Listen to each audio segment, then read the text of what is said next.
में हमने देखा कि जैसे प्याज का वेजिटेबल होता है, तो उसमें धीरे धीरे करके आप एक एक छीलते चले जाइए, तो अंत में बहुत थोड़ा सा प्याज का मसाला बचता है। तो दोनों ग्रुप्स के लिए, डाउन द लाइन के लिए और ग्रुप ऑफ 77 के लिए विकसित देशों ने नेगोशिएशंस में ये तरीका निकाला कि किसी को $500 मिलियन दे दिया एड का, किसी को $1 मिलियन दे दिया, किसी को किसी कमोडिटी वाले, सिंगल कमोडिटी वाले बहुत सारे देश हैं, किसी का शुगर केन का है, किसी का कॉटन का है, किसी का और। तो उन्होंने उनको जो है देकर, कंसेशंस देकर उनसे कहा कि आपका काम तो खत्म हो गया, अब आप क्यों इनके पीछे पड़े हो, भारत के पीछे, ये तो ऐसे ही बोलते रहते। आपने बात करी मुरसरी मारन जी, मुझे याद करता है मदना शिवाजी जैसे हैं इसमें। कुछ हमारे यहाँ रिसर्च इंस्टीट्यूशंस हैं, जैसे RIS है या और भी रिसर्च इंस्टीट्यूशंस हैं, उन्होंने बहुत टक्कर काम किया है इस पर। उनका सब में आप नेटवर्किंग करिए, और उस नेटवर्किंग के बाद में जो सही रिजल्ट उनके वो देते हैं, ऑब्जेक्टिव्स क्या होने चाहिए, उसको भी परस्यू करना चाहिए। पब्लिक सपोर्ट लेके, पॉलिटिकल सपोर्ट लेके, इंटरनेशनल डिप्लोमेटिक सपोर्ट लेके आगे बढ़ना चाहिए, तब तो काम बनेगा। लेकिन खाली उत्साह होगा विदाउट प्रॉपर, तो वो बात मेरे ख्याल से आगे चल नहीं पाएगी। तो मेरा मतलब सिर्फ ये है कि अगर हम इस बात को दूसरी चीज़ से लिंक करें, FDI से, तो देखिए ऐसा है कि मेरे विचार थोड़े से इस प्रकार के होंगे कि शायद उनको आपको स्टडी करके देखना होगा कि किस प्रकार से हमको आगे बढ़ना चाहिए। 60 साल पहले तक हम गुलाम थे। जो लोग यहाँ पर $100, $1000 का इन्वेस्टमेंट लेकर आए, वो मिलियंस ऑफ डॉलर्स अपना ले जा रहे थे बाहर, मोनोपोली थी उनकी। हम उनके बिहाफ पर ओपियम ट्रेड कर रहे थे चीन के साथ में। अब हम चीन को गाली दे रहे हैं, लेकिन चीन वाले कहते हैं भाई हम तुम्हें सामान दे रहे हैं, तो तुमने हमको इतनी ओपियम खिलाई है, जरा तोल के देखो, तुमने हमारे सारे लोगों को अफीमची बना दिया। हम तो आपको ये नहीं करना, हम तो खाली ये कह रहे हैं कि आप और हमको आगे बढ़ना है, दोनों को मिलकर।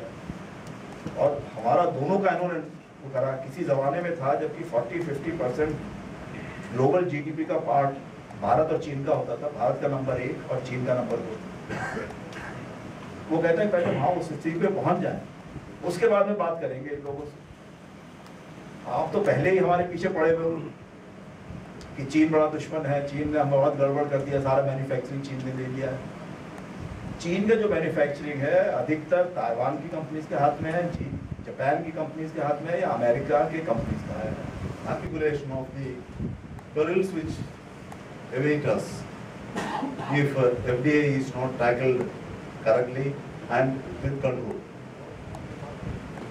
When I came here, I came with the belief that it will have a strong hold over our economy.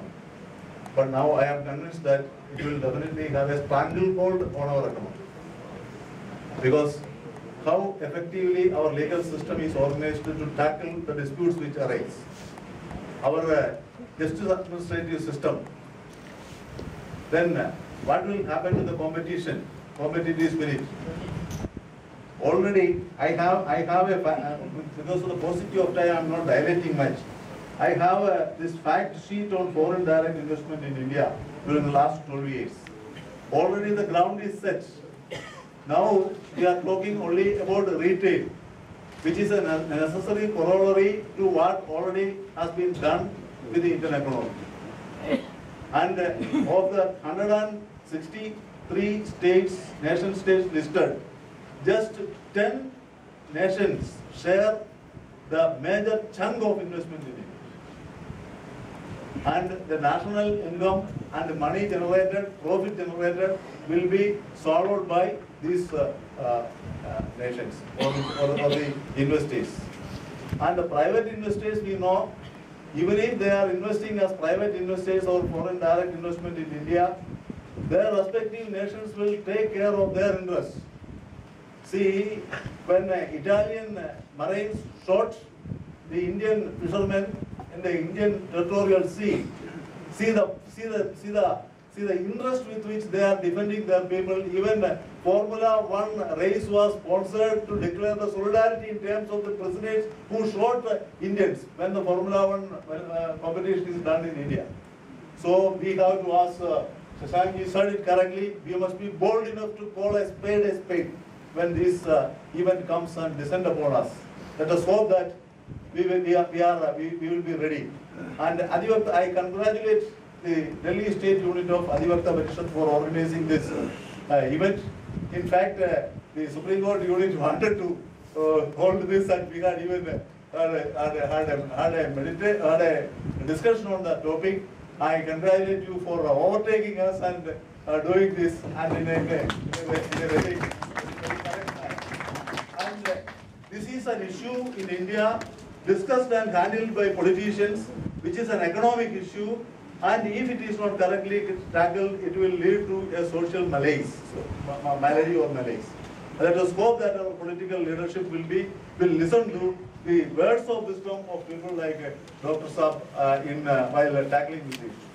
Now, with these few words, let me discharge my official duty before you, and my thanks I express wholehearted thanks and fortitude and gratitude to Dr. Saab for making a brilliant display of his